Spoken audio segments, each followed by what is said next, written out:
Bonjour les amis, je vous retrouve dans cette vidéo pour vous partager mes craquages et mes coups de cœur pendant les journées portes ouvertes de Bulbe Bizarre. Donc j'ai été aux journées portes ouvertes de Bulbe Bizarre là le vendredi, vraiment au moment où ça a ouvert, vers 15 h je crois. Jusqu'au dernier moment j'étais pas sûre d'y aller et en vrai c'est pas si loin que chez moi, c'est à 1 h et quelques, enfin vraiment c'était pas très loin donc avec ma maman on s'est dit non mais on peut pas louper ça. La laine de Bulbe Bizarre, moi je l'ai connue par ma mère parce que elle a toujours adoré beaucoup des laines de Bulbe Bizarre et j'en ai commandé. Je crois que c'est la première laine que j'ai commandée quand j'ai commencé à tricoter. J'ai commandé un écheveau de la collection Reine des Neiges, le coloris Iduna, qui pour le moment n'a pas trouvé projet. Mais à ce moment-là, je commençais à peine à tricoter, donc j'avais pas trop l'expérience de quelques projets de tricot ou quoi.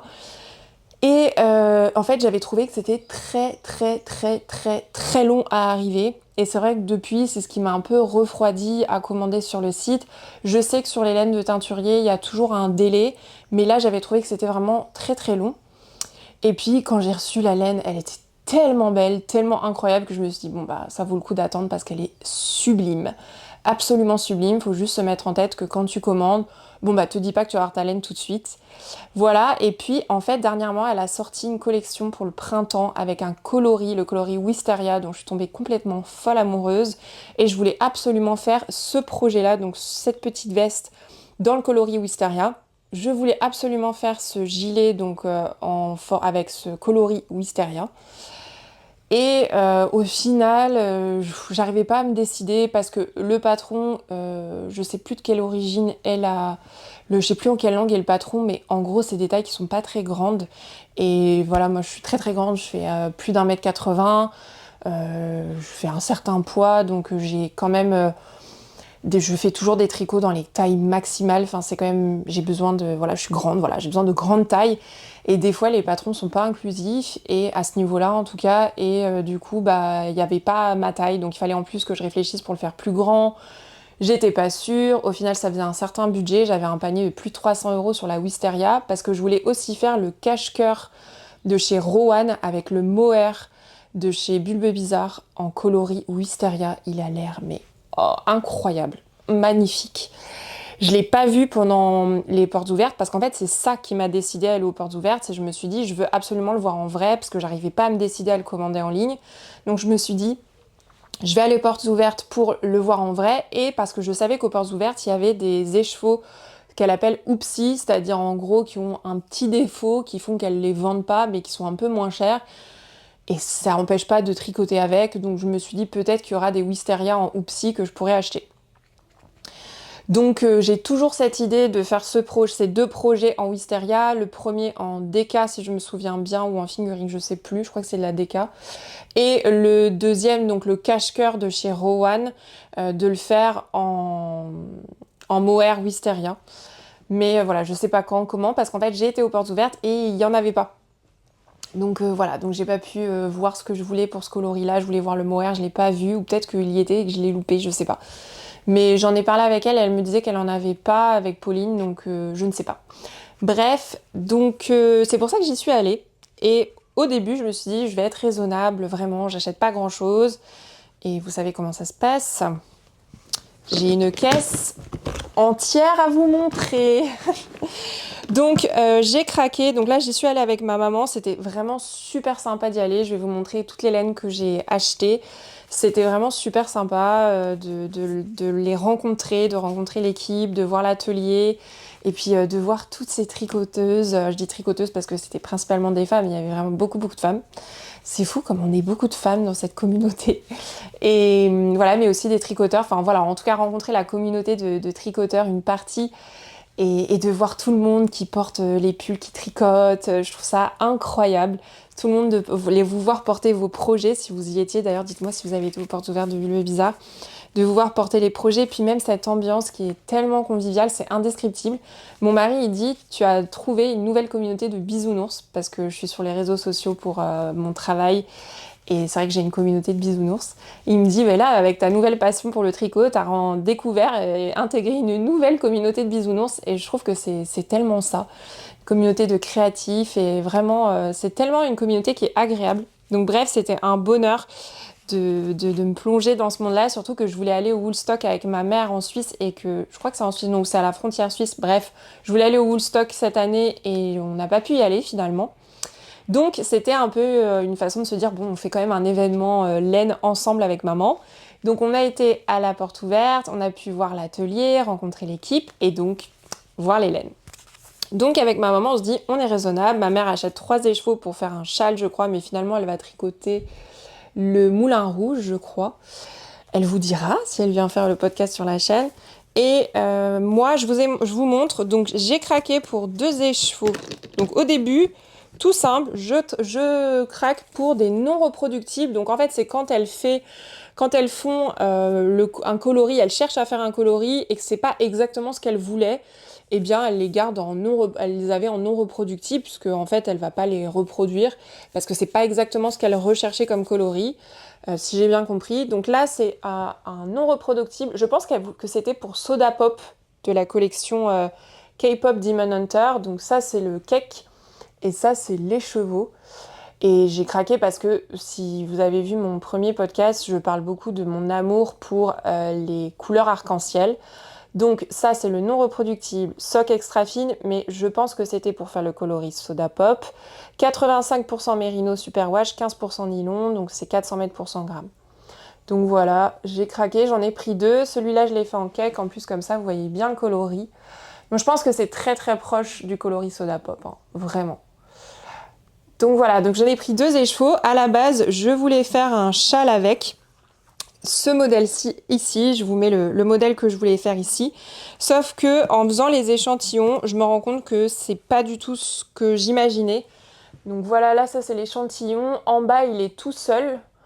Ici avec du mohair noir et ici avec du mohair blanc. Et en fait, je me suis rendu compte tout de suite qu'il y avait beaucoup de jaune fluo. Et ça correspond pas à ce que je voulais. Pareil, je voulais faire le châle avec du mohair blanc et je suis pas encore convaincue. Voilà, donc je sais pas encore ce que je vais faire, mais je vous montre. Avec du mohair blanc, avec du mohair noir, je l'aime bien. Et puis tout seul en bas, vous l'avez tout seul. Donc finalement, c'est pas exactement ce que je voulais pour faire le châle. Donc je vais voir, peut-être que je vais le garder en contrastant pour le mettre dans un pull noir. J'avais aussi idée, ma mère m'a donné une super idée, c'était de l'utiliser pour un projet d'été ou pour faire par exemple juste les bretelles et le bas d'un petit débardeur plus le petit gilet avec. On pourrait faire un twin set, un gilet blanc avec les boutonnières, les côtes avec ce coloris-là, peut-être blanc et... à voir. Je sais pas encore ce que je vais faire, je vous dirai bien sûr. Et ensuite, je craque pour 7 écheveaux. Donc j'en ai pris 4, il y en avait 4, j'ai pris les 4 parce que ça fait longtemps que je voulais me faire un pull avec cette couleur-là. Donc c'est un non reproductible, peut-être de Pitaya Light, je ne sais pas. C'était peut-être pour faire le Pitaya Light, mais c'est totalement mes couleurs. Hein. Donc sock extra fine, pareil, 85% mérino superwash, 15% nylon, 100 grammes pour 400 mètres. Donc j'en ai pris 4 comme ça. S'il y en avait plus, j'en aurais pris plus parce que je voulais vraiment une quantité pull. Parce que moi, avec 4 écheveaux, je ne fais pas un grand pull. Donc je ne sais pas encore ce que je vais faire. Il faut que je fasse mes calculs. Peut-être sûrement un slip-over que je vais tricoter peut-être avec un fil lace bleu. Donc voilà, donc là je l'ai fait en cake. Donc je vous disais qu'avec ça, j'ai envie de faire un slip-over avec un fil lace bleu, je pense, sur les côtes. Enfin, on va voir. Je suis pas encore tout à fait décidée. C'est la première fois que j'achète... Enfin, c'est pas la première fois, mais c'est vrai que j'achète des laines sans avoir de projet. Dites-moi, vous aussi, vous faites ça? Vous achetez de la laine sans avoir le projet qui va avec. Et c'est mieux quand je sais quel projet, j'achète la laine qui va avec. Enfin bref. Je sais pas. En même temps, ce qui est fou, c'est que quand j'achète une laine et qu'elle a pas de projet, ou que je l'achète pour un projet et que finalement, quand je fais l'échantillon, je me dis ah c'est pas ça du tout. Bah quelques semaines ou quelques mois après, quand je fais un projet et pas paf, là cette laine que j'avais mis de côté, dont je m'étais pas servie, elle est parfaite pour ce nouveau projet. Enfin, c'est la magie de nos stages, non? Vous êtes pas d'accord? Dites-moi. Donc j'en ai pris 4. Regardez comment cette couleur, elle est trop belle. Voilà. Rose, rose, rose. Vous allez voir, hein, j'adore le rose. J'en porte, voilà. Le rose, le bleu. Voilà. Et donc je sors avec seulement ça. Et je sors de là et j'ai une sensation de... Vous savez, cette sensation que vous n'êtes pas repu. Vous n'êtes pas... il manque quelque chose. Mais on se dit, on a été raisonnable. Je prends ma voiture, je pars. Et en plein milieu du trajet, non pas en plein milieu du trajet, peut-être au bout de 10-15 minutes de trajet, je pense à une laine que j'ai vue, qui est celle-ci. Et j'appelle ma mère, je dis écoute, qu'est-ce que je fais? Est-ce que je fais demi-tour? Et je fais demi-tour, parce que je ne peux pas partir sans cette laine. En fait, quand je suis rentrée dans l'atelier où il y avait toutes les laines, j'ai vu dans le panier d'une personne qui était là, cette laine, qui est donc le coloris Devinette de la collection donc Reine des Neiges. Et je l'avais vu dans son panier et tout de suite, j'avais craqué dessus. Mais en allant aux portes ouvertes, je m'étais dit, je n'achèterai que des houpsis ou des non reproductibles, c'est tout. Donc, je prends mes non reproductibles. Dans les houpsis, finalement, il n'y avait rien qui me parlait vraiment. Je crois qu'il y avait un houpsi Wisteria, mais quand je le regardais, le défaut faisait que ça n'allait pas avec le projet que je voulais faire. Je pense que c'était des houpsis Wisteria ou des houpsis Glycine, je sais pas. Du coloris Wisteria ou du coloris Glycine. Bref, je me dis, je veux que prendre des non reproductibles. Il est hors de question que je sorte de ce que je m'étais dit. Et bah oui, mais résultat. Donc, quand je vois ça dans le panier, je me dis, non, je vais dans la catégorie houpsi non reproductible, voilà. Sauf que forcément, je suis revenue. Ne faites jamais ça parce que du coup, vous achetez le double donc de ce que vous aviez prévu à la base. Donc, je reviens pour acheter ce coloris-là parce que pendant tout le trajet, je me dis, je veux tricoter ce coloris-là avec du mohair blanc parce qu'en fait, en ce moment, je suis en train de tricoter un gilet que j'ai montré dans le podcast, qui est ce gilet. Voilà, qui est un gilet comme ça que je suis en train de tricoter. Et je l'ai montré dans le podcast et je me dis, je veux faire presque le même gilet, mais avec le coloris Devinette, avec du mohair blanc. Donc, j'en achète, j'en prends, je sais plus combien, j'en prends 1, 2, 3, 4... Je crois que j'en prends 5. J'en prends 5 du coup. J'en prends 5 pour faire ça. Et puis, en sortant, je me dis, ah mais non, je vois sur le portant où il y avait les modèles en fait qui ont été tricotés avec les laines de Bulbe Bizarre, je vois un modèle que je vous mets juste ici, que je trouve super joli, et tricoté en coloris Devinette. Et je vous le montre en cake parce que je l'ai mis en cake depuis. Et je tombe amoureuse du modèle avec cette laine-là. Je vous mets la photo. Et je me dis, mais il faut que je le fasse. Donc, je rajoute 3 écheveaux. Donc, au final, j'ai pris 1, 2, 3, 4. J'ai pris... je peux même pas tout vous montrer. J'ai pris 1, 2, 3, 4, 5, 6, 7. J'ai pris 7 écheveaux du coloris Devinette de la collection Reine des Neiges pour tricoter donc le modèle que je vous ai mis là, que j'ai vu tricoter avec cette laine-là. Alors le seul truc, c'est que le bout des manches, c'est tricoté en lace, je pense que c'est du mohair, quelque chose comme ça. Sauf que en coloris, je pense Reine des Neiges, et donc je ne sais pas encore ce que je vais faire. Peut-être que je le tricoterai le bout en cette laine-là, là, qui est un mohair, qui est le Ito Sensei en coloris blanc, mais qui est un peu écru. Je pense que ça peut très bien aller pour faire le bout des manches, je ne sais pas. Je ne sais pas, j'hésite encore, peut-être que le patron, je vais le changer, que je vais faire plutôt un autre patron, un peu dans le même style. Je vous dirai quand j'aurai castonné. Donc voilà, donc j'ai pris 7 écheveaux comme ça, imaginez, de Devinette. Et donc du coup, j'ai fait un premier passage en caisse pour prendre ça, tout ça. Ensuite, je fais demi-tour en voiture pour venir chercher les 5 de Devinette, je passe en caisse. Ensuite, je vois le modèle qui est tricoté et je rajoute 3 écheveaux, donc 3e passage en caisse. Et comme j'en étais déjà à mon 3e passage en caisse, eh bien j'ai acheté un écheveau du coloris Mercredi, donc Wednesday de la collection Mercredi. Donc voilà, qui est ce très joli coloris. Et je me suis dit, je vais le prendre pour faire un bonnet. Sauf que j'ai fait un échantillon et je l'ai trouvé tellement beau. En fait, à la base, je m'étais dit, je vais faire un bonnet avec du mohair noir. Sauf qu'avec le mohair noir, je trouve que ça lui ajoute pas grand chose. Là, à gauche, vous avez tricoté seul, mohair noir, et à droite avec du mohair blanc. Et en fait, tricoter avec du mohair blanc, je le trouve sublime. Limite, j'ai envie de me faire un pull à col roulé ou col cheminé avec. Et tricoter sans rien aussi, je le trouve sublime. Donc j'ai ce regret de me dire, je n'ai qu'un écheveau, alors que clairement, quand je le vois tricoter comme ça, j'ai envie de faire un pull. Donc je ne sais pas. Je ne sais pas ce que je vais faire. Je suis en regret, tellement c'est beau.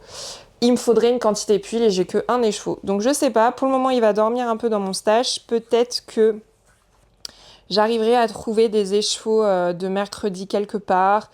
Faut que je regarde sur d'autres sites ou autres, que je choisisse un projet. Bref, je ne sais pas encore ce que je vais faire. Et tant qu'à faire, j'ai pris un écheveau rose des neiges. Voilà. Qui est donc fingering 100% mérino. 100 grammes pour 400 mètres pour faire, je pense, un bonnet. Je pense que je vais faire un bonnet. Peut-être un spritz ou un bonnet tout simple. Voilà, je pense que je vais me faire un bonnet comme ça. Regardez comme il est joli. Voilà, et ça pour me faire un bonnet. Voilà. Donc au final, j'ai fait 3 passages en caisse. Et ce qui est fou quand on est vraiment addict, accro à la laine, c'est qu'on ne peut pas se retenir. Donc dites-moi en commentaire si ça vous parle. Est-ce que vous aussi, vous ne pouvez pas. Je n'étais pas rationnelle à ce moment-là, c'était... Voilà. Et je ne regrette même pas, c'est ça le truc. Je ne regrette même pas. J'ai pris 1, 2, 3, 4, 5, 6, 7, 8, 9, 10, 11, 12, 13, 14 écheveaux.